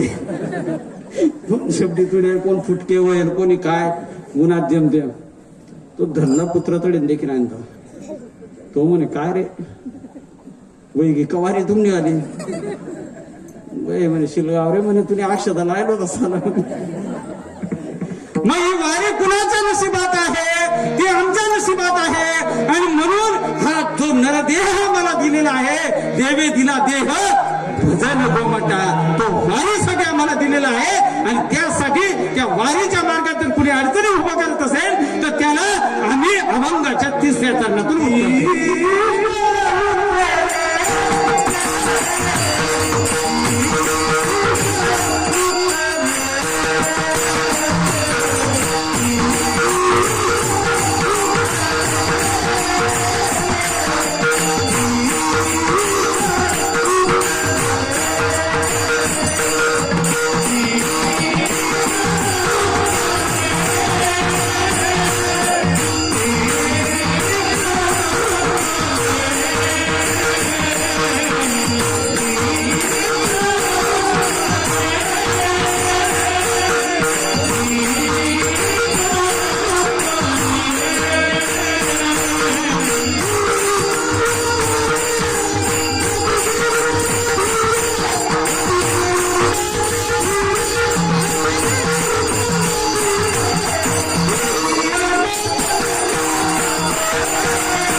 उत्तरे हाती घेऊन मानफिर काय आमच्या धर्मामध्ये जर काही आणि अडचणी आल्या तर आम्हाला उत्तर सुद्धा तशी देता आली पाहिजे धर्माचरण करत असताना आमच्या घरातल्या सुद्धा आमच्या व्यवस्था बिघडलेल्या त्या व्यवस्था आम्हाला दुरुस्त करता आल्या पाहिजे ते दुरुस्त करण्याचं काम हे कथा कीर्तनातून होणार काय झालंय आमच्या समाजाला काय झालंय अरे हा भारतासारखा देश या महाराष्ट्रासारखं राज्य जगाच्या पाठीवर कुठे नाही जगाच्या पाठीवर फक्त भारतालाच माता म्हटलं जातं कधी ऐकलं तुम्ही पाकिस्तान बोलता नाही ना अमेरिका काका असं कधी ऐकलं नाही म्हणून सांगतो भारतासारखा देश नाही भारतासारखा देश नाही महाराष्ट्रासारखं राज्य नाही भारतासारखा देश नाही महाराष्ट्रासारखं राज्य नाही पंढरपुरासारखं तीर्थ नाही विठोबा रखुमाईसारखं दैवत नाही ज्ञानोबा तुकोबांसारखे संत नाहीत ज्ञानोबा तुकोबांसारखे संत नाहीत आणि ज्ञानेश्वरी आणि गाथेसारखा ग्रंथ नाही वारकरी संप्रदायासारखा पंथ नाही आणि रामकृष्ण हरीसारखा मंत्र नाही रामायणासारखी आचारसंहिता नाही रामायणासारखी आचारसंहिता नाही आणि दशरथासारखा पिता नाही कौशल्यामाईसारखी माता नाही रामासारखा पुत्र नाही सीता मैयासारखी सून नाही भरत लक्ष्मणासारखे बंधू नाहीत भरत लक्ष्मणासारखे बंधू नाहीत उर्मिला मांडवीसारख्या जावा नाहीत हनुमंतासारखा सेवक नाही बिभीषणासारखा मित्र नाही रावणासारखा शत्रू नाही कोल्हे इतका लबाड नाही कावळ्या इतका काळा नाही धूर्त नाही काजळा इतकं काळ नाही नोन्या इतकं माव नाही आणि जो नरदेह मिळालाय याच्यासारखा दुसरा देह मिळणे नाही देवे दिला देवे दिला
आतापर्यंत मी तुम्हाला कोणताच त्रास दिला नाही.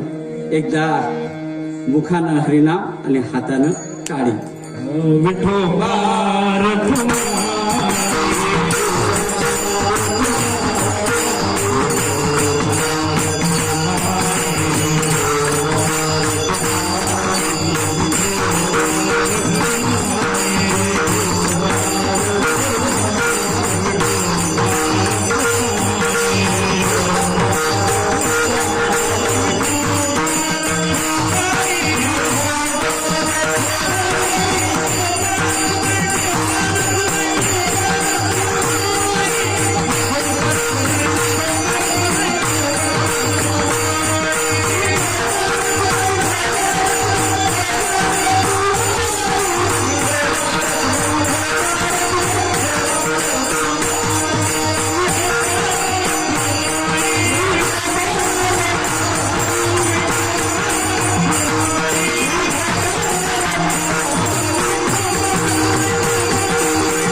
धर्माचे पालन करणे पाखंड खंडन हेची आम्हा करणे काम बीज वाढवावे नाम तीष्ण उत्तरे तीष्ण उत्तरे हाती घेऊन बाण फिरे करणे काम बीज वाढवावे नाम. तुकोबाराय आम्हाला तुम्ही सांगितलं हो धर्माचं पालन करायला, पण आज आमची तरुण पोरं काय करतात, आमची पिढी काय काय आमच्या समाजाला काय करावं, आमचे पोरं आता बिघडली हो तुकोबाराय. आता 21व्या शतकामधले आमच्या पोरांना तुमचे अभंग लागू पडत नाही का प्रश्न पडतो. अरे आमचे पोरं जर कधी कॉलेजला गेले तर घुटक्याची आणि माव्याची पुडी अशी काही तोडून खाता की जसं काही तर नाही मोठा पराक्रमच करतो. अरे आमची लहान लहान लेकरं आता लग्नाच्या वरातीमध्ये दारू पिऊन नाचायला लागली तुकोबरा. आमचा समाज कुठं चालला तुकोबरा, व्यसनाच्या आहारी चालला. तुम्ही 400 वर्षापूर्वी तुकोबराय सांगितलं ओढोली तंबाखू काढील जो धोर गुडेल ते घर तेने पापे. अरे जे तंबाखू खातील गुटखा खातील त्यांचं घर बुडेल. तुकोबाराय तुम्ही 400 वर्षापूर्वी आम्हाला सांगितलं, आमच्या पोरांना सांगितलं तुकोबाराय तुम्ही जोडवलीय भल उत्तम व्यवहारे उदास विचारे वेच करी. तुकोबाराय तुम्ही आम्हाला सांगितलं असाध्य ते साध्य करिता सायास कारण अभ्यास तुका म्हणे. तुम्ही आम्हाला अभ्यास करायला सांगितला, आमच्या पोरं अभ्यास करताय का नाही. आता आमच्या पोरांचं काय झालं 2019 पर्यंत बोलू नका 2019 पर्यंत काय होतं आमच्या पोरांना आम्ही सांगत होतो घरात, अरे बाबा तू मोबाईल ठेव अभ्यास कर, मोबाईल ठेव अभ्यास कर. 2019 ला तो नालायक कोणता आजार आला कोरोना. आता पोरांना काय सांगावं लागतं? मोबाईल धर, अभ्यास कर, मोबाईल धर, अभ्यास कर. आता ते मोबाईल धरून नेमका अभ्यासच करून राहिलं कसं समजणार तुम्हाला? आमच्या पिढ्या बिघडवण्याचं काम चालू आहे. आमची संस्कृती लयात जाऊन राहील. आमचा पोरगा जर कॉलेजला गेला असेल ना तर कॉलेजच्या कट्ट्यावरून बाहेर येत असताना किंवा एखाद्या बस स्टँडवरती किंवा एखाद्या सार्वजनिक चौकात जर आमचं पोरग असं रस्त्यानं जात असेल मोटरसायकलनं किंवा पायी पायी आणि तिकडनं जर काही कॉलेजच्या मुली जायला लागल्या तर आमचं पोरग त्या पोरींना पाहून रस्त्यावरची जर गाय दिसली ना त्या गायीला असं नमस्कार करत. कसं? हा, मोटरसायकल अशी अडवून असं त्या क्लच हातात दाबून 150-200 सीसीची बाईक असते, आवाज करते ती जोरात. मग ते गाडीवरून थांबतो, त्या पोरीकडे पाहतो आणि असं पाया पडतं. परंतु घरी आल्यानंतर जर त्या पोराला सांगितलं आई बापानं आपल्या गोठ्यातल्या गाईला पाणी पाजून ये, तिला चारा टाकून ये, तर हे पोरग सांगत मम्मी ते नाही जमायचं कारण मी इंजिनिअरिंगला आहे, मी कॉलेजला आहे.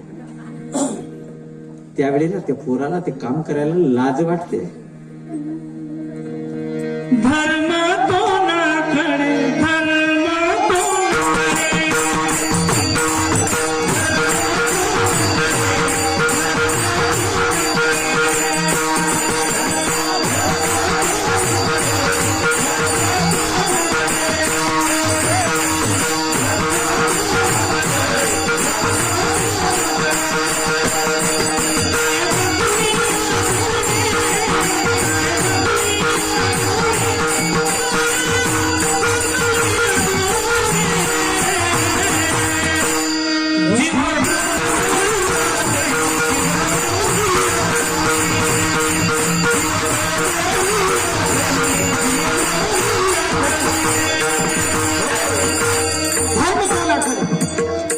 आमचा पोरगा घरातल्या गोठ्यातल्या गाईला चारा टाकणार नाही, तिला पाणी पाजणार नाही, तिचं शेण काढणार नाही, परंतु रस्त्यावरच्या गाईचा नमस्कार करा. आमचा पोरगा जर रस्त्यावरून जात असताना त्याला मित्राची आई जर भेटली ना तर त्या मित्राच्या आईला ते पोरग विचारतो, मावशी तब्येत कशी आहे तुमची? मावशी तुम्हाला बरं वाटते ना? मावशी तुम्हाला दवाखान्यापर्यंत सोडू का? मावशी तुम्हाला तिथपर्यंत लिफ्ट देऊ का? परंतु घरातल्या आईला जर ताप असेल तर तिच्या डोक्याला हात लावणार नाही, तिला विचारणार नाही आई तुला मेडिकल वरून गोळ्या आणून देऊ का, आई तुला डॉक्टर आणून देऊ का, तुला काही इंजेक्शन वगैरे देण्यासाठी काहीतरी डॉक्टरची व्यवस्था करू का? घरातल्या आईला, रस्त्यावरच्या गाईला आणि रस्त्यावरच्या आईला आमचे पोरं किंमत देतात, परंतु गोठ्यातल्या गाईला आणि घरातल्या माईला ज्या दिवशी आमचे पोरं इज्जत द्यायला शिकतील ना त्या दिवशी आमचा भारत महासत्ता झाल्याशिवाय. म्हणून बाप त्यांनाच घराबाहेर करून सोडू.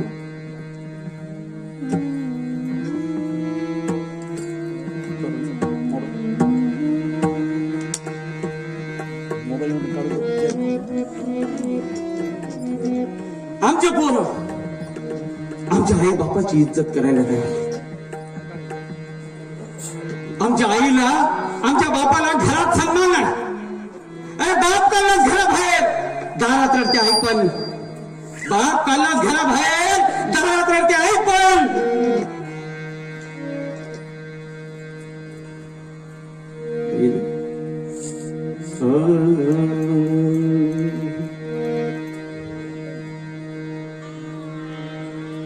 बाप काढलाच घराबाहेर, दारात रडते आई पण बायकोला मात्र रोज म्हणतोस तुझ्यासाठी काय पण, तुझ्यासाठी काय पण.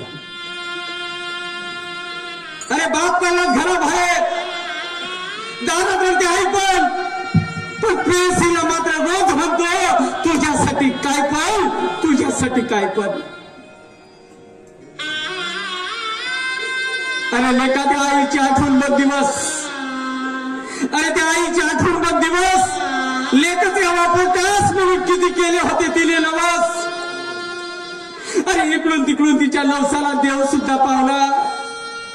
अरे इकडून तिकडून तिच्या नवसाला देव सुद्धा पावला आणि तुझ्यासारखा हिरा तिच्या पदरामध्ये गावला. माय तुला शेतामध्ये न्यायची, माय तुला शेतामध्ये न्यायची आणि तुला ऊन लागू नये म्हणून तुझ्या डोळीवरती पदराची सावली धरून राहायची. तुला भूक लागल्यावर तू काय काय रडायचंस, तुला भूक लागल्यावर काय काय रडायचंस आणि माईचं दूध संपलेलं तर तिचं रक्त सुद्धा भरायचंस. अरे रक्त पिऊन पोचलं असले का, रक्त पिऊन पोचलं असले का त्या रक्ताचा तरी ठेव मान आणि पवित्र अशा मातेचा लेप करू सन्मान. किती दिवस जगणार आहे लेका झाडावरचं पिकलं पान, अरे किती दिवस जगणार आहे लेका झाडावरचं पिकलं पान. आता त्या दारातल्या आईला तेवढं घरात तेवढं आण. तू गोड गोड खा, तू गोड गोड खा, पण त्या आईला चतकोर शिडी भाकरी तरी भार. आणि भाकरी भारायला तुझी बायको आलवी आली ना तर तिला घराबाहेर काढ, तिला घराबाहेर काढ. बायको घर सोडून जाणारच नाही, बायको घर सोडून जाणारच नाही. तुला स्टॅम्प वरती लिहून देतो. अरे बायको घर सोडून जाणारच नाही, तुला स्टॅम्प वरती लिहून देतो. आणि यदा कदाचित गेलीच तर मला येऊन भेट, मी तुला दुसरी करून देतो. कारण तू आंधळा नाहीस, तू आंधळा नाहीस, पांगळा नाहीस. तुला तुझीच कळली नाही किंमत, तू आंधळा नाहीस, पांगळा नाहीस. तुला तुझीच कळली नाही किंमत. आणि नवरा मायबापाला वागवतो म्हणून घर सोडून जाण्याची कोणत्याच बायकोत नसते हिम्मत. तुला वाघ बनवलंय तुझ्या आईनं, तुला वाघ बनवलंय तुझ्या मायनं, पण दुर्दैवानं तिलाच उरलं नाही ऐकून. आणि खरे मर्द असाल तर त्या आईचं दर्शन घेऊन मला, आई तुझ्यासाठी काय पण, तुझ्यासाठी काय पण. आई तुझ्यावरती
एकदा जोरदार काळे आमच्या टीमसाठी. अरे देवासारखा बाप तुझा, अरे देवासारखा बाप तुझा, तोही सोडलास मर्यावा. अरे देवासारखा बाप तुझा, तोही सोडलास मर्यावा.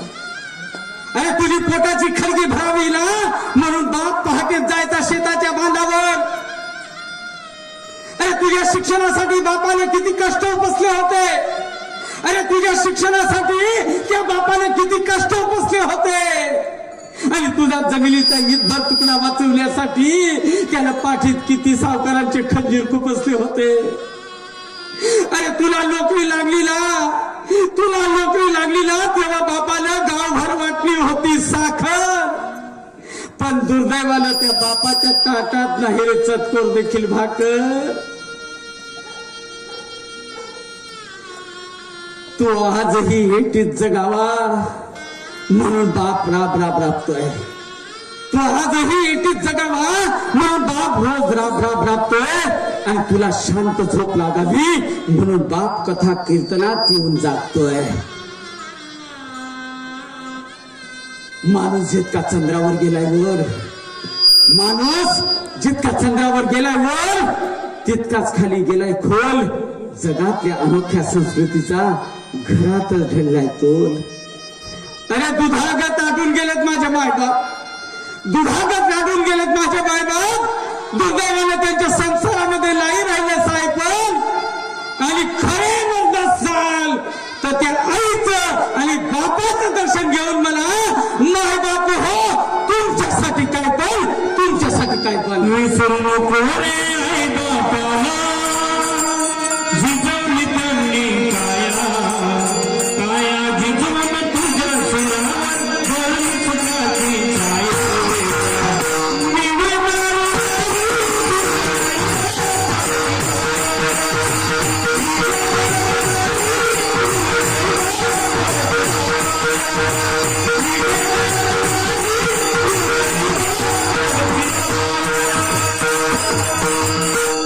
विसरू नको रे आई बापाला.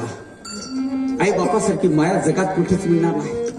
पण आमचं पोरग काय झालंय, आई बोलली कर आत्महत्या, बाप बोलला कर आत्महत्या. आणि त्या शंभ्या पोरीनं त्याचा प्रपोज नाकारला तरी कर आत्महत्या. अरे असे मरू नका. मरायचं असेल ना तर आता बघा 23 मार्च देतोय. शहीद भगतसिंगासारख्या देशासाठी फासावरती जा, देशासाठी लढा, देशासाठी मरा. क्यों मरते हो यार किसी के लिए, अरे क्यों मरते हो यार किसी के लिए. मरना हो तो मर जाओ वतन के लिए. कुछ काम करो जिंदगी में ऐसा कि तिरंगा भी झुक जाएगा तुम्हारे कफन के लिए.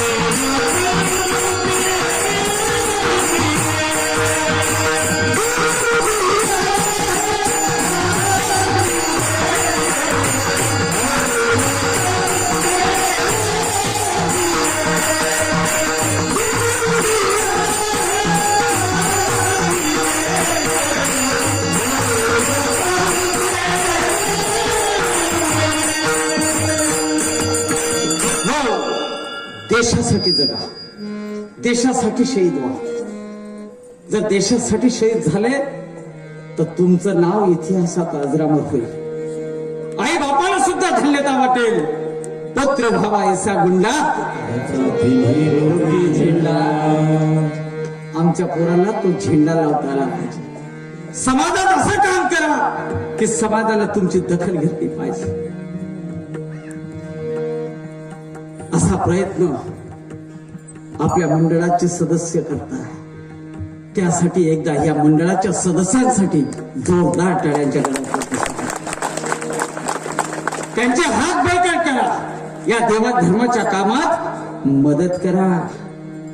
धर्म करा, धर्म करा, धर्म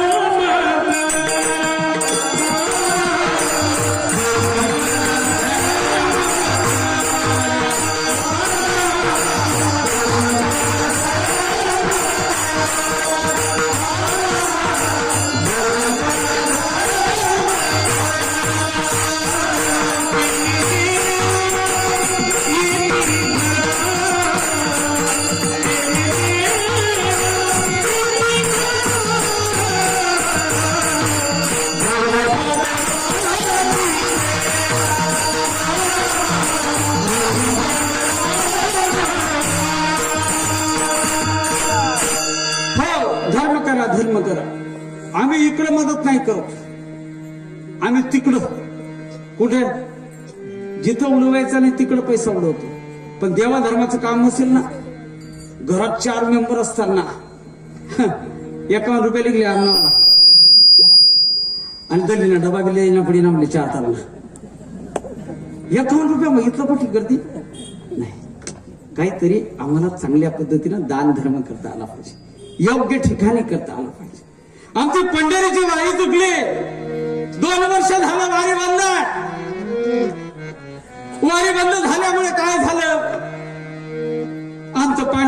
नातच सुटलं. अरे मंदिर बंद झाली, कोरोना आला, माणसाची बोलेनाशी झाली. अनेक लोक जीवाभावाची, आमची जवळची लोक आम्हाला हृदयाच्या जवळची सोडून गेली रे. अरे प्रेत यात्रेत सुद्धा जाता येत नव्हतं आम्हाला. जवळचं वागल्यानंतर सुद्धा आम्ही खांदेकरी होऊ शकलो नाही रे. ना कोणता अग्निडाग, नाही पाणी देता आलं, नाही दशविधी करता आला. काय परिस्थिती होती.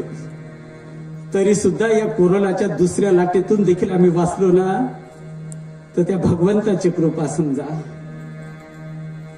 आणि असंच एका वारकऱ्याचं देवाशी भांडण चालू झालं. नाही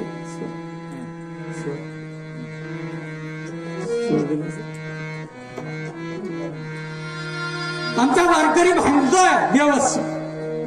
जसं तुकोबराय सांगतात, नाही भीड भागत.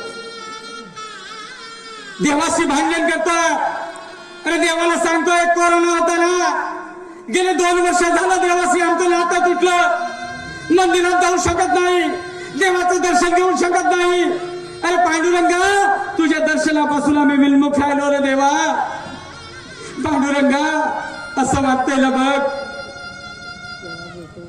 पांडुरंगा, पंढरीच्या विठुराया, पंढरीच्या विठुराया, कसं काय रे, बरं आहे का?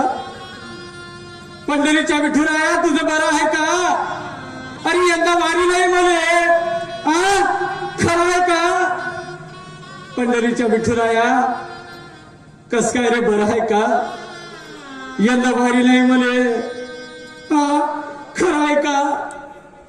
म्हणजे यंदा आम्ही त्या विठ्ठलाचं आणि रखुमाईचं दर्शन घ्यायचं नाही. अरे लेकरांनीच कसं आपल्या आई आणि बापाकडे जायचं नाही. पंढरीच्या विठुराया, छेचे आम्हाला काही अडचण नाही रे बाबा. पंढरीच्या विठुराया, आम्हाला काही अडचण नाही. अरे आम्ही डोळे झाकून घेतो आणि नुसतं श्रीहरी म्हणलं ना, तरी तुझा चेहरा आमच्या डोळ्यासमोर येतो. पण विठुराया, तुला हे सारं जमल का? पण विठुराया, तुला हे जमल का? अरे तुझी पंढरीत जर गजबजली नाही तर तुझा जीव रमेल का? पंढरीच्या विठुराया, यंदा वारी नाही, वाईटच झालं बघ. पंढरीच्या विठुराया, यंदा वारी नाही, वाईटच झालं. पण खरं सांगू देवा, तुझं दर्शन गावोगावी झालं. अरे तू होतास की त्या दवाखान्यात, असाच उभा ठाकलेला, चंदनाचा लेप नाही पण पिपी किट घातलेला. देवा, तू बंदोबस्तालाही होतास देवा, खाकी वस्त्र घालून. देवा, तू बंदोबस्तालाही होतास देवा, खाकी वस्त्र घालून. अरे कचरा सुद्धा उचलला रे, खाली मान घालून. पंढरीच्या विठुराया, किती धडपडलास रे. पंढरीच्या विठुराया, किती धडपडलास रे. एवढं सगळं करून त्या सीमेवर जाऊन पुन्हा लढलास रे. पंढरीच्या विठुराया, तुझं नाही चुकत रे. पंढरीच्या विठुराया, तुझं नाही चुकत रे. अरे युग 28 त्या विटेवरील उभा, तुझे पाय नाही का दुखत रे. पंढरीच्या विठुराया, यंदा तुला आराम देतो. नाही येत देवा यंदा वारीला, तुला यंदा आराम देतो.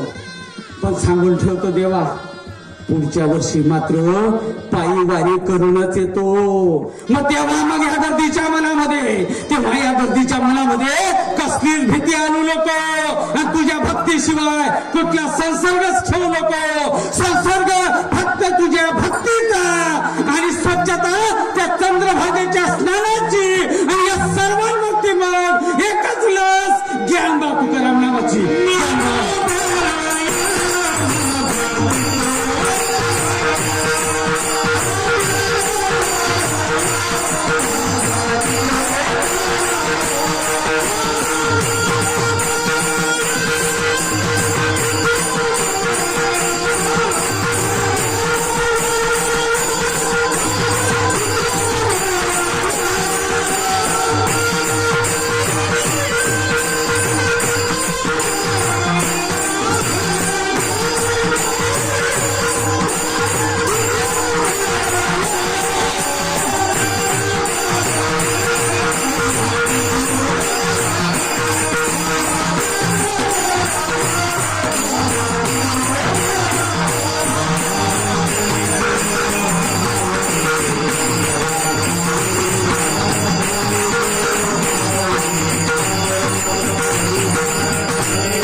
आहे की उद्या संध्याकाळी 3 वाजेला आपण सगळ्या भक्तिमती मातांनी डोईवरती तुळशीचा कळस हा कळस किंवा तुळशी वृंदावन हे सगळं घेऊन शोभायात्रेत आपण सहभागी व्हायचं, देवा धर्माचं पवित्र कार्य पुढे न्यायचं ही आपल्या सगळ्यांना विनंती करतो आणि सेवेला पूर्ण